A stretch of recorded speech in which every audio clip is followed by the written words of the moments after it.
So I was just able to sit down with Josh Carmona this morning. You might know him as Crisco Kid, Cisco Kid. If you've been in town in Phoenix, you've heard him on the radio, you've seen him at the Cardinals games. The dude cares so much about our community. I saw him probably like many of you did, where he was just this larger than life, really nice guy. He's got the eyes of just a gentle soul. But recently he joined me on village planning for the city of Phoenix on North Mountain, and I got to see the human and I got to see the guy that really cares about his community. And I just had to know more. And until we did this, I didn't want to do a ton of research into his real estate business, into his nonprofit work. I wanted him to tell me at the same time that he told you so we could learn together. And I rarely get this inspired by a human and the momentum that they have. And by far, one of the most passionate people I've ever had the chance to talk with. So I hope you thoroughly enjoy it. I'm Stephanie, a mother, a pilot. I don't know. Am I trying to say the same thing or just talk? Welcome to the Wisdom and Wealth Podcast, where the stories you don't hear are the ones that matter most. I'm Stephanie, a mother, pilot, and commercial real estate professional with deep roots in Arizona. I was an entrepreneur at 24 and sold my first business at 27, and I've been navigating commercial real estate ever since. We are going to be sitting down with some of the biggest names in business around the Phoenix metropolitan area, as well as community leaders and nonprofit organizations that are continuing to improve our community. I'm very excited for the things that they chose to share when they thought nobody was listening. What I've learned in hearing their stories aren't just the struggles and how we overcome them, but really building a network around you of people that know you, trust you, want to help you, and you are trying to give just as much to them as they give to you every single day. And never connecting that relationship to a transaction. It's about the relationships, the connections, and understanding the true stories that shape success. And I hope you find inspiration in the conversations we have. Let's do it. Yeah, let's start with real estate. All right. Tell me, what are you doing? Where are you doing it? So is this just, we're just having a conversation here? Yep. Perfect. Yep, absolutely. We want to know who you are, why you give a shit, and how we can help. Got it. Okay, well, as far as real estate, I've been a realtor since 2017. My specialty, I know you're in the commercial space. I stay with residential. I became a realtor. There was two or three different reasons. The first reason was, I was looking to buy a house out here, and I was like, well, let's explore some of the options. And I was like, I got a little time. I've always tried to want to dive into the real estate space. Let me look at it, because I have a lot of friends and other people, I'm sure you do, who are in the industry as well. And I was like, okay, I'll put this kind of on the back burner. Mm-hmm. My girlfriend at the time, who is now my pretty much wife now. Pretty much wife. We'll dig into that in a minute. Trust me, it's about to officially happen. I don't like to be rushed. Most people don't like to be. It's on my time. Trust me, it's happening. Stay on track. Real estate. Yeah. Don't get divorced before you get married. Yeah. So she, a couple of family members and friends of hers. She comes from Spanish radio, and people were talking about, hey, they're trying to get this house, but they have to use this person. This lender won't give them the loan unless they use this real estate agent. And I was like, damn, that doesn't even sound right. Hold on, right quick. And so, when you're seeing people that are Spanish is their first language, there's a lot of people that take advantage of that community, right? And so even though I'm not 100% fluent in Spanish, right is right, wrong is wrong. What makes moral sense and what's a violation of ethics code that we know now as being a realtor, I was like, it just didn't seem right. That's the other reason, which became the paramount reason of why I became a realtor, because if there's more people taking advantage of like that I don't even know, but I have access to those people, or those people are listeners, or they, we know each other through different relationships. That's not going to happen if I can help it, right? And so those two reasons are what really got me into real estate. And the rest, is just, I was a part-time agent, kind of doing deals when I could, or it was just really word of mouth. You only help out people that I knew that were serious, looking for or wanted to sell. And this year, I get to serve as president of NARP Greater Phoenix, which is the National Association of Hispanic Real Estate Professionals. And I wanted not only my fellow board members, but really the membership of the organization at the local and national level to understand that I was really committed to real estate, right? And so I left local radio and have gone full time into real estate pretty much for the past like 18 months, but more recently, the past 6 months have been deep diving. And that's kind of been my focus professionally in the real estate landscape. So I love that because a lot of the people we've talked with, there's always these pivotal moments that are never linear, right? And I talk to young people and they truly believe I need to go to college, get this degree, and the very first second I leave college, I need to have this position at this company, and it's paralyzing, so they do nothing. And my advice to them is just start with anything. It doesn't have to be forever. It doesn't even have to be perfect. It doesn't have to be something, it could be a million miles off of where you land, but just start somewhere. So pretend the younger version of you. You're in radio, you've got a huge name in town, and you decide to take that leap of faith. What was the tipping point? Why take the leap? How did it go? What was hard?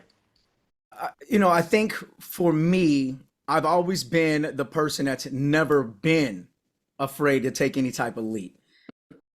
If I ever was paralyzed in any type of situation, it was because I was thinking how it affects other people, not because I personally didn't want to make the move or knew it could be the wrong move or I don't know if you've ever heard of this, but like study long, study wrong.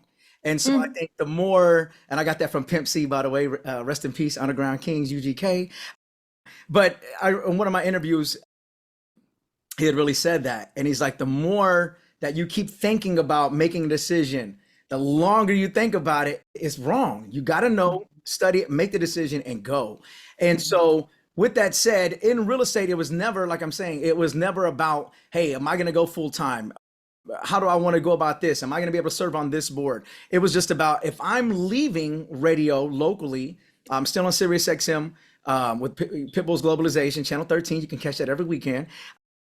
But it was about how am I going to just walk away from six figures that is guaranteed? That's my base. Mhm. How do I walk away from that and Take still all the risk. provide and live the lifestyle that my family needs, right? So Mhm. that was the moment, not fear, not paralysis on my end, because it wasn't that I know I can't be successful as a full-time agent or dive into space, but it was how is it going to affect my family? How is it going to affect the nonprofit? How will it affect anybody else who comes in contact with me that may be depending on my help financially or time-wise in certain situations? Mhm. So what made you have the confidence to do it? Just, I guess, my parents and really my mom instilled in me early, whether it was through scouting, whether it was through sports, whether it was just confidence building, because she's one of them moms that's like, you just go, you figure it Mhm. out, you make it happen, and you can do it. I think being instilled at an early age to always know what you want and go get it. It's not necessarily a manifestation, which I do believe in. If you read The Secret or you did the book The Magic, if you just understand the law of attraction and what you want and the mindset of that you already have, and I don't know, spiritually, if you believe in the life of abundance and what's called for you is yours, claim it. But it was just knowing that I'm a cancer survivor as well, like you. And I think to where I've always known that things will be provided, things are going to be taken Mhm. care of.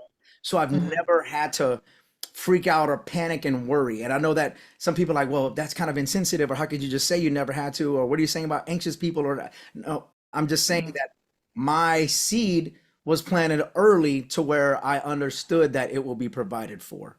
And so I Mhm. think that allows a certain type of confidence, Mhm. not arrogance, because it can all be taken away, but Mhm. confidence to be able to go for what you want to do and claim it and know it can be yours. Mm. I'm a little bit different when I've made my pivots. I've made some interesting ones that make no sense on paper, but it makes sense for me in my brain. But I back into it with math. I don't know why, but math brings me peace. So when I've been overwhelmed and going, do I do this? I stop and pause and go, what do I actually need? What are my needs? What are my kids' needs? And if we're talking about residential real estate, what does that mean? That means if I get 5 listings and 4 go through and 2 close or whatever, like, can I keep the lights on? And when you simplify it so into what do you actually need? Not to starve to death, but then you just get that, oh, I can do that. I can do that. Yeah. And I'm gonna be fine. And then you work towards abundance, right? Yeah, well, and I think to go with what you're saying, I mean, we can have the same confidence, right? But I think it's the way that we go about getting there. I don't know. Are you have you ever taken a disc profile? Are you a Hmm. I, a S, a C? What are you? I've taken all of Where do them. you What align was with a I? C? Are you a C because of what you were kind of saying, I the think I was a C. thing, and you're looking at the math and the numbers? Uh-huh. Is that a C? I'm Yes. pretty sure that's a C. I think it's a C. It was that So one. It was a very highly analytical, whatever. yes, and so Hmm. the last disc I took was a high D and C, which normally I'm a natural D and I, right? Hmm. But navigating the business aspect and just how I think I am at this stage in my career, understanding the C has had to rise for me to get where I want to go and do the things that I Mm. need to do. And so that's why I Hmm. was wondering, wait, you must be a C. And that's why it's just fresh on my mind to understand that you were analytical and looking at the numbers and cents. Does it make sense? Right? Yes. And I appreciate that. Yeah. I take all the emotion out. I'm like, just answer it in math. Yep. Right or wrong. I understood where you were coming from right there. Yes. So, okay, so you're doing real estate. All right, I'm assuming you're kind of, because of that, it's taking you all around the valley. And I would assume. Definitely.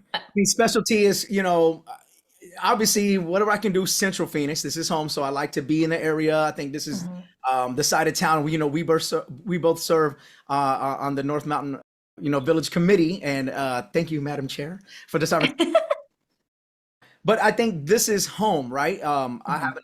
May 10th, we have our Adopt a City Street right here on 12th Street between Northern and Dunlap. So things that I like to do locally in our district mean a lot. However, Mhm. being in real estate, understanding the valley, whether it's in somewhere deep out in Maricopa County, it might be in Gilbert, it could be in Norterra, it might be in Buckeye with all the new development happening. Mhm. Paradise Valley, I have a couple listings right now, 85254, the magic zip code. But I Mhm. think that you're right.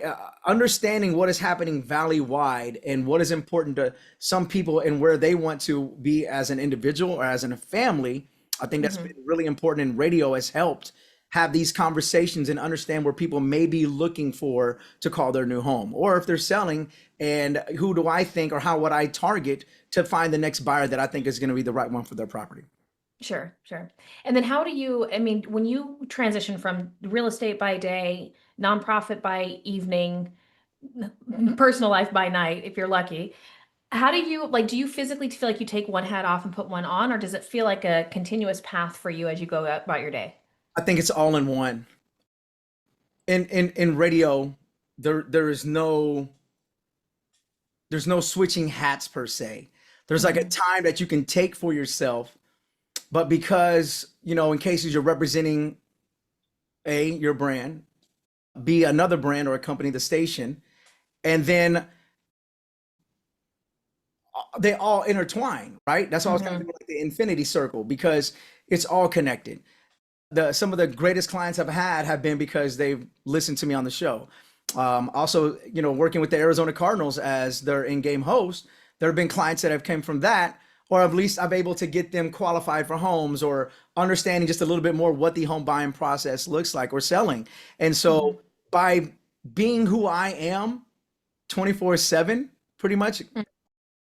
I think it's Just enabled me to build a trust with the community and with mhm. anybody who may be a potential client or not, or is a listener, or has never heard the show, but maybe you know me from this realm. You didn't even know I Mhm. was in radio, but then you're like, oh, I'll check the show out, and vice versa.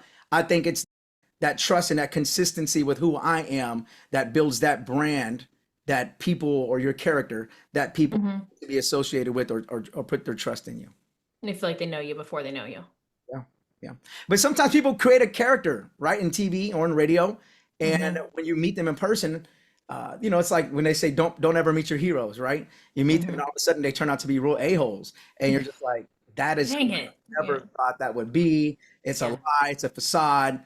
I've never wanted to be in that position. Never. They'd be like, Mhm. hey, why don't you add a character on your show? I will have somebody come in and be that character. I will not be that character because I want Mm. them to get me as much as they could, as best as they could.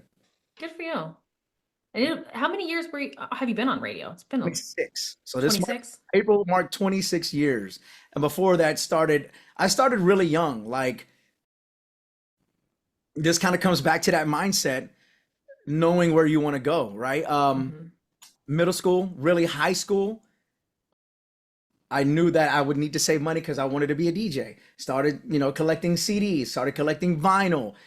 My parents kind of loaned me a little bit of money so I can buy my first set of speakers and some equipment, and I started gigging and making 150 bucks on a Friday or Saturday as a junior in high school, and then eventually I started throwing my own parties, renting out ballrooms at the end of my junior year, and it was doing that and that business mentality where I was buying Uh-huh. radio commercials as a junior in high school to my parties, and so I took over the whole like north side of Houston, Texas, and those were my events in high school.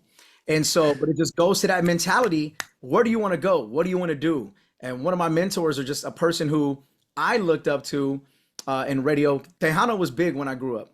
And so being from Houston, and Hmm. I had the chance to see Selena. I had the chance to see a lot of these legends that are in Tejano and, Mexican or Hmm. regional music and in hip hop. I got to see them early, got to open up for them, got to be a roadie for some of the biggest Tejano bands as a 15-year-old, a 16-year-old. And I think knowing where I wanted to go just Hmm. kept putting myself in position to be on radio. And I just knew Hmm. the steps and knew where I wanted to be. So That's amazing. yeah, 26 years later, here I go. Would you do anything different? No, I would just add more in. Had I Such been as, more, if you mean do things different, like in my life to now, it'd still be the same answer. No, I Mhm. think radio and DJing has enabled me to see the world. I've been to my passports, it's just stamped because of multiple gigs, traveling and get to have conversations with different people. I've lived in four Uh-huh. different states in radio and multiple cities within those states. And that I think has also enabled me to have conversations and understand what someone in Houston or Dallas feels that is just important or is totally different than somebody in Oxnard, Ventura, or Los Angeles, or Phoenix, or Mhm. Albuquerque. These are conversations that I think and understanding culture between not only different cities, different states, but different countries. And I think that has helped Mhm. me be able to do so many other ventures throughout my career with radio. And so by being a communicator, by understanding what bridges people together, what we all have Mhm. in common, has been a strength, and to be able to still use my SiriusXM platform with Pitt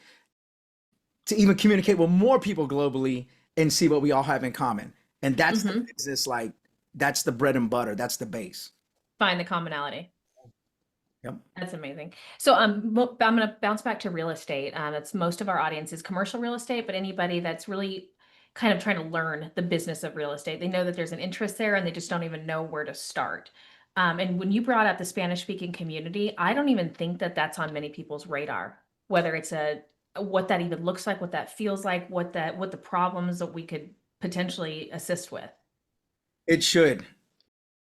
With the statistics that are coming out, within the next like 2, 3 to 5 years, 50 to Hmm. 53% of anyone purchasing real estate will be Hispanic. That's just what it will be. Spanish speaking. Spanish, Hispanic and Spanish speaking. The Spanish Uh-huh. speaking fluently 100% is lower in that percentage, but Hmm. looking at that population as a whole is very important. We just had the 2024 Hispanic home ownership and wealth report come out, and we're actually May 14th. We're diving through that with NARP. It's free. So whether in residential or commercial, you can get more information on that at NARP Greater Phoenix on all of our platforms. But the beauty of that will be, like you just said, if you're in commercial or residential, or you're just a resident or a business owner and you want to understand what is happening with Arizona specifically, it would be a great workshop or mastermind to attend, Hmm. because whether you're first generation, second, third, fourth, these people, friends, family, the Spanish speaking only community, I mean, there's a lot of cash. There's a lot of money that is coming into the economy, despite the Hmm. narrative if there's nobody paying taxes, and that's not true. And when you see the economic impact of the dollar that is really being spent here in construction, whether it's new build, whether you are the person framing, or whether you're the person buying the home, the Spanish speaker or Hispanic, professional, there is a tremendous opportunity to, I want to say, for people not to take advantage of, but for people to partner and work with. This is the Hmm. chance to build a community, especially Hmm. in real estate, together. And I think that's what we're doing with NARP. There's also the NHCA, which is the National Hispanic Construction Alliance, and that's what they're doing. And I would like to introduce you to them, I would so that love way to. you can have the builders, you can have the GCs. There's also a powerful women's GC movement that we're Hmm. doing that are Latinas as well, and just women in real estate and women in as GCs in general. I think there needs to be a higher or a platform that can elevate that space, Hmm. those conversations anymore. Because what we've seen with NARP and NHCA is that we're having those conversations. I don't know if everyone else is, but these are very important that I think all of us here, especially in a border state, especially in Phoenix, the Valley, Arizona, we should be leading those conversations to where Hmm. nationally they're like, what is happening in Arizona and how can we do it like them? It's right Love here. We just got that. to take the opportunity and grow it. It's here. I love that. And so when you, what the example you gave before, where the Spanish speaking community was basically being absolutely led down a path of illegal behavior, first of all, is there still something right now that is just like, holy moly, we need to focus on this. I can't believe it's still going on.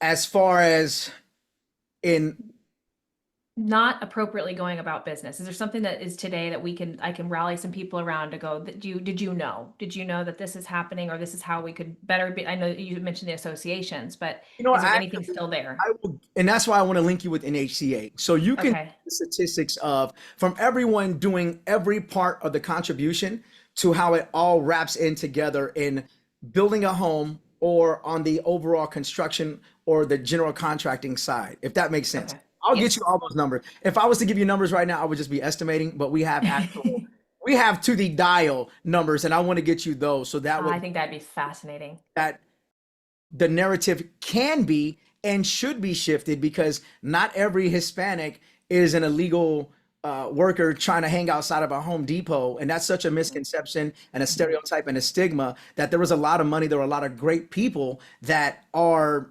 Phoenicians, that are Arizonans, that have their families been here for decades and 100 years in this land, that are doing Mhm. it correctly. So I think by showing the numbers, showing whether you're undocumented or you're just Latino, you're Hispanic, and you're a part of the U.S., you're an Arizona, you're a citizen, contributing to what we're doing in a real estate profession. It's just crazy to me because two of the developers that I work with regularly are, hometown billionaires, and they're both first and second generation Americans, and like it's not even on my radar. That's a perception, but I know it is. It's just so far. I'm just like, what the that is it's just insane. Yeah, I appreciate you for saying like, what can we do to kind of change that narrative? Because, Yeah. and not to be political, but it's just looking at a climate overall on Uh-huh. both sides. We're so Yeah. divided when we have so much more in common. Like I talked about, I've Yeah. been to these different places. It's crazy to me that there's people that have never left Mesa, and there's I know. people that have never left Glendale, or they've never gone out of Tolleson past the 17.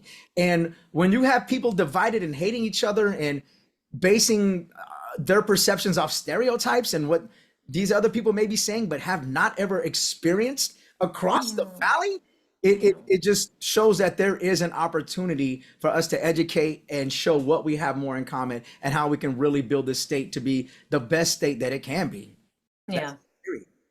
Well, in the community, is that where what drove you to start this nonprofit part of your world in your life that So you're I've focused been on? so within radio, actually since, I'm pretty much an Eagle Scout. I did not get my Eagle Scout because they added a badge like a month or two, some whatever ridiculous amounts before I graduated or turned 18.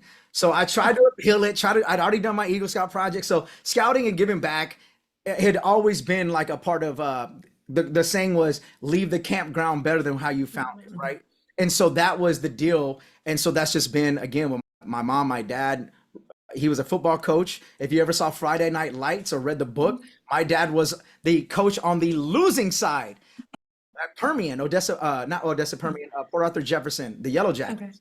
And so there's a lot of coaching phrases. There's a lot of things that started early, but Mhm.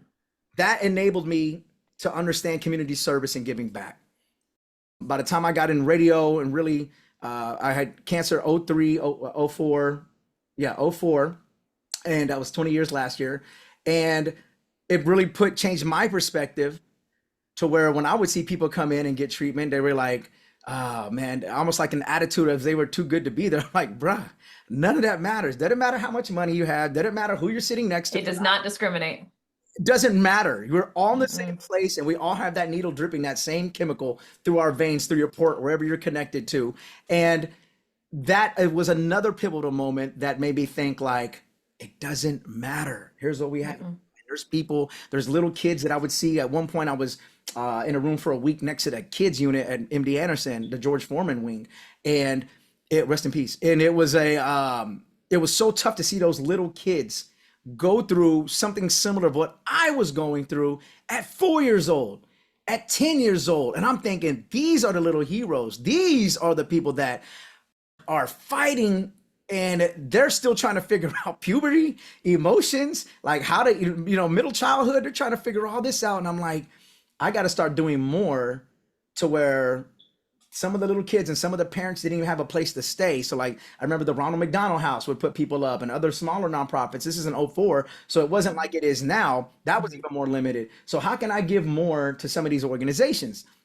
So in 2007 is when I started like, okay, we're gonna do a toy drive. I'm not gonna do Toys for Tots. They get a lot of money every year. No shade to the Marines, but I was like, I'm gonna pick smaller organizations. I'm gonna stay outside of a Walmart 24/7 until I raise a ton of toys. That's why it's called Ton of Toys. And so you couldn't leave. And so I think the first week it was like 4 days. I had to call some rapper friends up and I was like, hey, I need y'all to come just buy a bunch of bikes. I need some weights. Like, I want to go home. I need to go home, man. It's already approaching day 5 and I'm starting to smell out here. And so, it started from that. That was the first toy drive. Then there just been like different projects. I have probably donated personally over 50 inches of hair. I used to do Locks of Love and Pantene Pro V Beautiful Links. Collectively, we're probably around 3,000 inches, maybe 5,000 actually, inches of hair totally collected and all the different hair drives I've done. But when I moved to the Valley in 2016, we started the Ton of Toys drives in Phoenix, again at Walmart. And then we started implementing about 4 years ago, 3 or 4 years ago, Spring Food and Diaper Drive. And I'm thinking, well, it was really Walmart's idea. And they were like, hey, how come you don't have a 501(c)(3)? And I was like, I don't know, I heard it's a bunch of paperwork and a headache. And I just I just rather want to take the toys and give them. I just rather be the aggregate, be the umbrella, and you guys take everything in these different organizations, St. Mary, St. Vincent de Paul, United Food Bank, UMOM. And they're like, no, you should really look into it because we're able to write, the stores can do grants and through our Spark program. And there's other different type of grants that are out there. And people trust you. They know where the stuff is going because there's a lot of media attention. They know it's going there. And that's what really kind of motivated me to officially launch Crisco's Kids. And not only do we do the Ton of Toys and holiday food drive, we just did the Spring Food and Diaper Drive. We have our Adopt a City Streets. We have our Teacher Appreciation Week coming up. Our MLK I Have a Dream essay contest, because it's like those fell off the earth. I think when we were probably growing up, you could write with a Coca-Cola I Have a Dream and win some money. Those that went away. I brought it Mhm. back. I felt we needed that again. Get kids writing. I don't care if you type it, you do a video. I just want kids thinking and participating. We're Mhm. also about to launch a birthday program. A lot of kids, they've never even had a birthday. It's actually kind of sad to where I've ran into kids that have never had a Christmas toy until we gave our free giveaway, or they've never got a birthday present. And so we're going to start throwing monthly celebrations and we'll invite the different families. They just have to register and their kids can come out. We'll have toys, we'll have little cupcakes. That way each kid can have their cupcake and at least have like an hour-long party if they've never had a birthday party. And so we have other things sprinkled out throughout the year, but that's the focus, which is really helping the kids and the families that need help most. That was a long answer, and I'm sorry. I loved every word. The irony of what you just said is I just got done recording Keaton Merrill. He's a debt broker with Walker Dunlap, and he's very passionate about Treasure House in Northern Peoria. It's the Warners started Treasure House not for their son Zach. They raising Zach helped them to start the home up. And one of the things that Keaton got very emotional about is when he met Zach, he said, Zach, what do you love about living here? And he said, before I lived here, I had never been to a birthday party. And now I get to go to 37 birthday parties a year. And so just like the irony of hearing you say that is really a cool tie-in. You know what I mean? Like those small things that matter so, so much and to never experience it. Can you connect me with them, please? I 'Cause would love I think to. that would be great. I would love to tie in with them to make it easier because we have the toys and we have the gifts and I'm a big fan of not overthinking and overworking. If someone already has the program in place, I'm a Yeah. huge believer, not even just on the nonprofit aspect, in business. If it's there and it's working, how can I make it better? How can I be of Hmm. service? What can I do to make your job easier? So if there's anything I can do to help them, I can Hmm. partner with them on that. So for the nonprofit, what's the I know both are important, but is it more, what, if one wanted to support you, is our financial contributions more important? Is it time and volunteering? And what's the big ask of that? They're really equal. Hmm. For the toy drives and for the spring food and diaper drive, the volunteers really made the difference. Like this year or last two or 3 weeks ago, we just did over 30,000 pounds of food, diapers, and water. And so we probably could have reached 50,000. Um, but there were a couple of spots where we didn't have any volunteers, and we do 4 hour shifts. We're out there from 8 a.m. to 8 p.m., 4 days. And had we had the four volunteers at each door, and Hmm. again, it's super rare to be able to do any type of promotion or drive at a Walmart. That's been Hmm. Godfather. So we're super thankful for that. And so the partners that come out, our sponsors, a lot of them like to take the opportunity. They'll send volunteers, they'll send employees to volunteer as well. But it's just Hmm. that we started picking up different church groups now. We started picking up different civic organizations, a lot of fraternities and sororities. So volunteering, we really could use the manpower because you can actually see your impact. When people bring Hmm.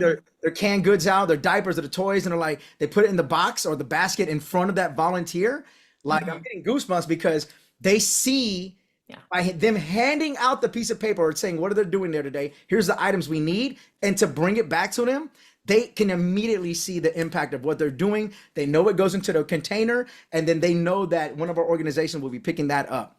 The That's awesome. financial, those are, we just got our first diamond partner, our diamond sponsor, which I'm super thankful for, the Thomas Abdella Foundation.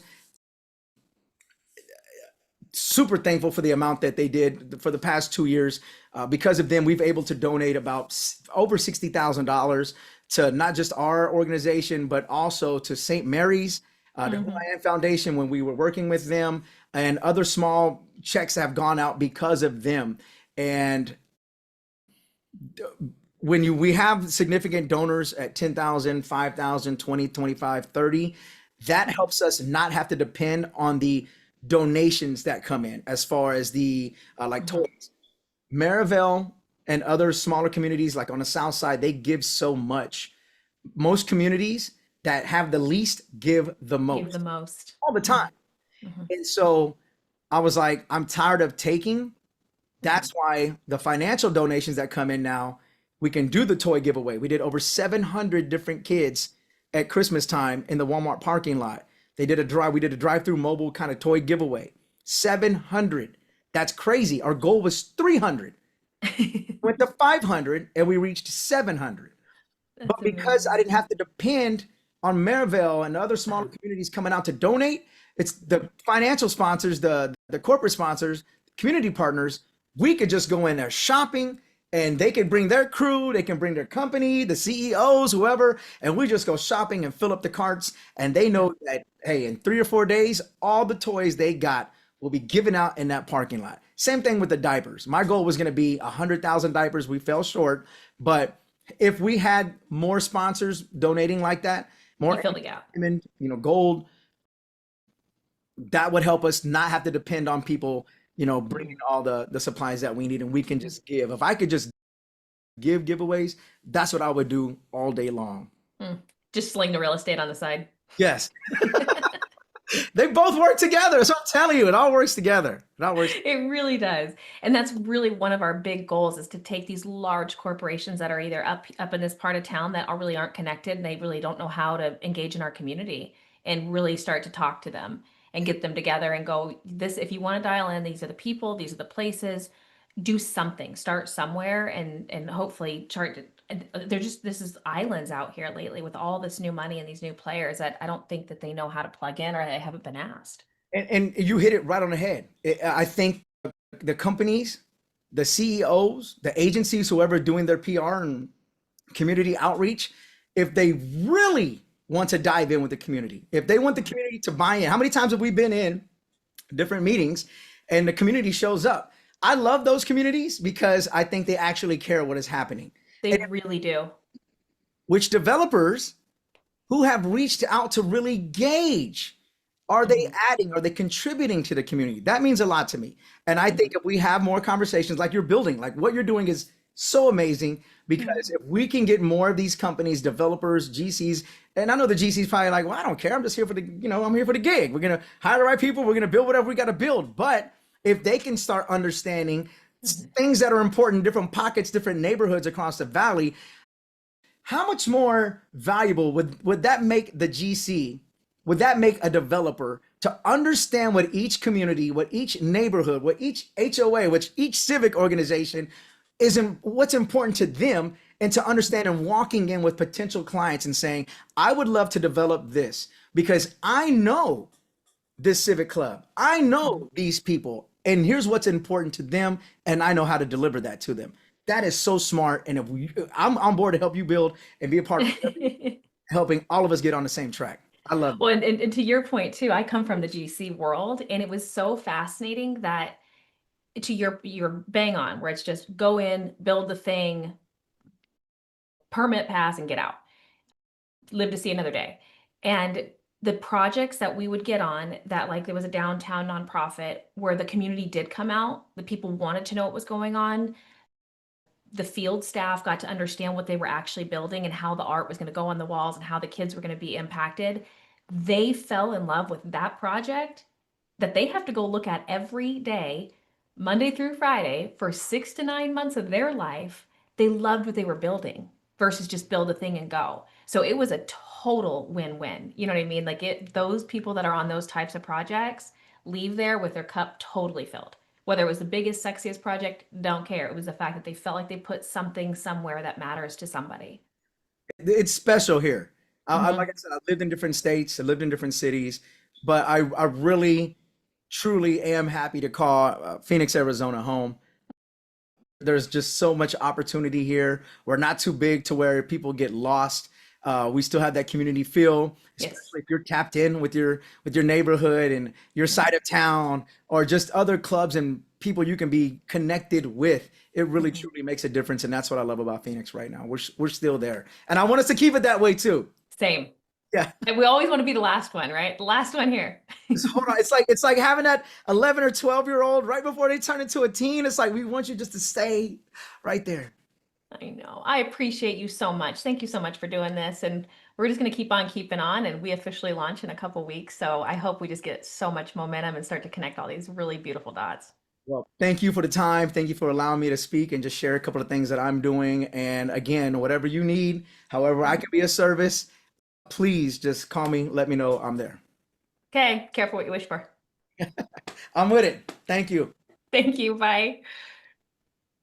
Thank you for tuning in today. I hope the conversation was inspiring for you. I hope you got a few laughs out of it and learned a thing or two. Please subscribe, and love you. See you next time. Now you're in the streets, y'all. I'm a mom.